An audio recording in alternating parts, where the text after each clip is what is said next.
O eto na kabibig ha. Believe na believe ako sa Katolikong pare na si Father Shano. Kasi sa kanyang homily, talagang binibigyan niya diin at he tried to open the eyes sa mga nakikinig sa kanya. Kasi sa isang homily ni Father Shano, napag-usapan ano kung ano daw, kung saan ka ba pipili sa mga politiko na ang gusto lang ay hindi masugpo ang drogas o ang mga politiko na kung saan nasugpo na ang drogas noon. Nako, saan daw kayo? Team Duterte or Team Marcos? O iba din si Father Sano ha. Kung talagang tawag dito, parinigan lang, talagang straight to the point. At ito na kabibig, meron daw traidor or espiya sa Pinibilaban. Ang espiyang ito ay kontak ni Manga. Hala, ano ba naman yung istorya na yan, kabibig? Ay, nakita ko lang sa post, ha? Nakita ko lang sa post. Ito kasi ang post, mga kabibig. Ito, wait for a while, kabibig, ha? Nataranta ang maraming tao kung sino ang pinariringgan ng isang vlogger ba ito or isang commentator na si Maricar Serrano. Ang sabi niya, "Hay nako, Tatay Digong, napapalibutan ka ng mga abogagong puro spy at buraots ni Mangga." Hala, sino kaya ang pinariringgan ni Maricar Serrano? Ako, "Hay nako, Tatay Digong, napapalibutan ka ng mga abogagong puro spy at buraots ni Mangga." Hala, totoo kaya ito, kabibig? Na kahit very stricto na si Tarigong sa pagpili ng kanyang dito, tumatakbong senador, ay meron pa rin nakapasok na espiya. Nako mga kabibig, sino kaya ito? Nako, ito ang mga komento ng ating mga netizen, grabe. Na-shock lang ako, kabibig. Take ko lang kasi Miss Maricar ha. Na-shock lang ako. Yan Ito ang mga komento. Ito ha, basahin ko lang mga komento ng mga netizen ha. Kung nag-warning sa mga bitter truths sa inyo noon pa, na lahat naman nagkakatotoo. Tapos ganyan pa din reactions nyo. Rena ako ng unpopular post. Kung ayaw nyo ng orthodox, unabashed, and unpaid facts, lumayas kayo sa poder ko, punyeta.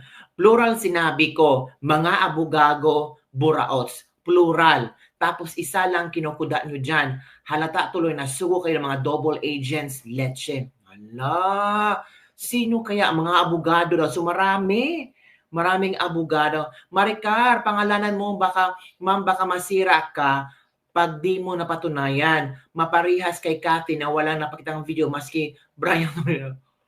Diyos me, hindi ako nakipag-contest ng popularity dito. At si Tatay Digong ang kausap ko. Hala, si Tatay Digong daw ang kausap ni Maricar. Ito, klaro naman dyan. Palakihin natin ha. Excuse me. Hindi ako nakipag-contest ng popularity dito. At si Tatay Digong ang kausap ko. So, totoong may espiya ni Mangga na nakapasok sa PDB Laban. Naku, sino kaya yan, mga kabibig? Sinabi ni Maricar dito. Diba? Ito ito ha. Ang puso mo, Ma'am Tentay, sinabi din niya ni Maharlika na napalibutan di umano si Tatay Diggs ng Mangga. He really is. Problema sa mga tao, face value lang ang basis ng lahat ng judgments at decision nila. Tapos pag nakakita ng opposing viewpoint, nagwawala. Kaya nga sila nabudol. Winarningan na ni Tatay. Si Tatay pa pinalabas na nanira. Si Cayetano nga ulol, itinaas dati ang kamay at ginawa pang running mate. Ultimate political trolling yon. Hindi talaga naintindihan ng mga Pilipinong butante ang totoong mukha ng pragmatic political maneuverings. Hala, sino kaya ang mga Mayor knows? Ito pa. Yes, he knows. I'm definitely stating the obvious here. Hala, naku, sino kaya yung kabibig? Inday didn't endorse Vic Rodriguez. how, wonder why. Very good observation. Hala, maraming in denial sa observation mo. Amuhian ka pa pag iba for sure. Be prepared. Hala ka, totoo ba yan mga kabibig? Nako ha, pero sinabi ni Miss Maricar dito na hindi ako nakipag-contest pa ng popularity dito. At si Tatay Digong ang kausap ko. Nako mga kabibig. So it means from a reliable source, from the mouth of Pangulong Duterte na merong espiya at traidor sa grupo ng PDB. Mga abogado ito mga kabibig. Wala, sino kaya ito? Uy, talagang makutaw-kutaw talaga ang ating mga utak ba? At maraming mga tao ngayon ang napasold kung sino itong pinariringgan ni Miss Maricar Seriano at confirm, sabi talaga ni Miss Maricar Seriano na nakausap niya. Si Tatay Digong talaga ang nag-confirm. 'Di ba? Si Tatay Digong ang kausap ko. So it means from the mouth of Pangulong Duterte na may traidor. Nakapasok na traidor at espiya ni Mangga. Nako! So mag-ingat tayo, oy. Maghintay tayo kay Tatay Digong talaga yung gusto niyang ipabutuhan sa atin. Oo nga, meron ng proclamation sa PDB Laban. Alam niyo kabibig, may na-observe ako. Oo, may observation talaga ako. Pero later ko lang ito i-share sa inyo ha. Kasi si Tatay Digong ay very particular sa mga ini-endorso niyang politiko. And na-shock lang ako kasi sinabi ni Miss Maricar, mga abogado ito. So that's madami sila. And mostly sa mga running mate sa PDB Laban, mga abogado. Kung mga abogado, it's more than 2 or dalawa. Di ba mga kabibig? Naku, magpabudol pa ba na ba tayo?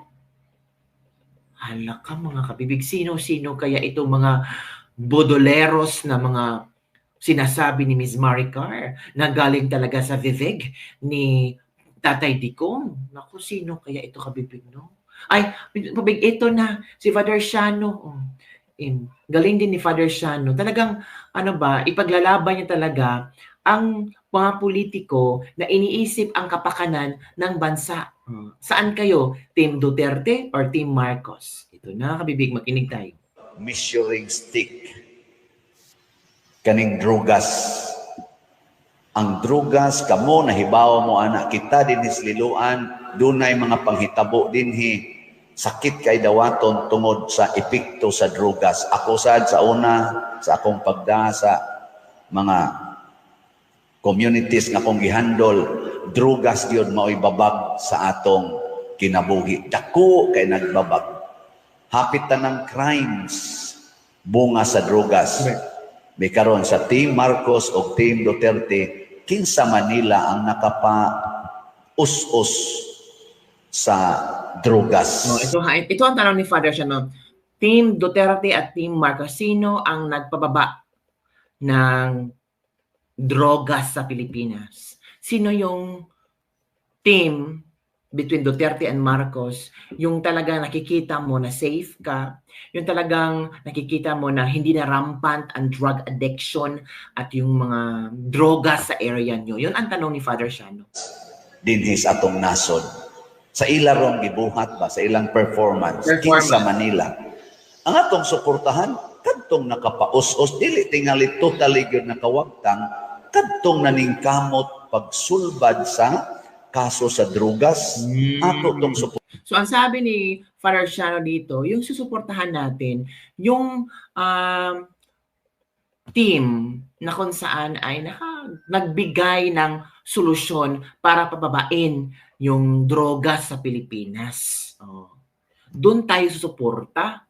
Suportahan. Nganong ari man kamo suporta aning way gibuhat para sa drogas o kaha naglisod? Kadtong nakabungkag sa drogas.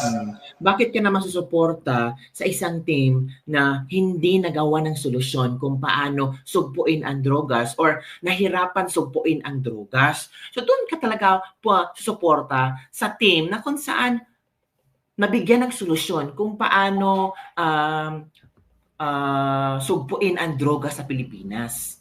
Kay nakabungkag man sa atong relasyon ang drugas, butangi ang inyong pamilya o usa ka drugista. Ako naka-experience sa kuana sa akong kaugalingong pamilya.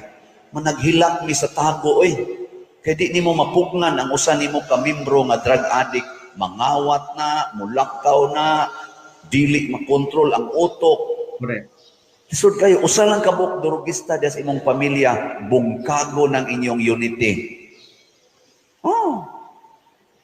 Unya, kung doon natin mga maglingkod sa isang drogista sa pamilya nyo, magigiba ang unity ng pamilya nyo. Para yata itong unity team, tapos may biglang drogista, nasira ang unity team. Yung ganun ang pag-intindi ko sa sinabi ni Father Shano. gobyerno nga dili mo bungkag anang drugas syndicate, unsa man niya dangatan nato, wa na tayo unity, in short, wa na gugma. So yun kabibig, yun ang punto ni Father Shano. Pero depende pa rin sa tao kung sino ang bobotohan nila. Pero pino-point out ni Father Shano dito na ang drogas talaga ang main problem ng Pilipinas. Kasi naranasan din niya na may kapamilya siya na drogista at talagang every now and then umiiyak sila ng patago kung tutulungan nila yung tao. Kaya pag nasira ang pamilya, nasira ang unity, wala nang pag-ibig sa buhay ng tao. Yun, sira na ang kinabukasan ng taong drogista, nasira na ang kinabukasan ng pamilya, lahat nasira na. Kaya sabi niya, saan ba kayo susuporta? Sa team na kung saan nasimulan na at nakita na ang hinay-hinay na solusyon para wasakin ang drogas? Or doon kayo sa team na nahirapan solusyonan ang pagtaas, paglobo ng mga drogista sa panahon ngayon? Bahala na kayo magpunto-punto dyan mga kabibig kung saang team kayo susuporta. Team Duterte or Team Marcos naman ang pinagsabi dito ni Father Shano. In fairness itong si Father Shano, siya lang yung very vocal sa mga komento niya tungkol sa mga pangyayari sa panahon ngayon.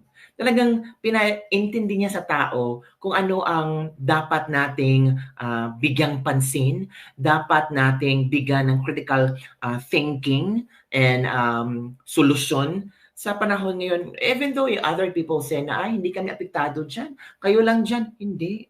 Nasa Pilipinas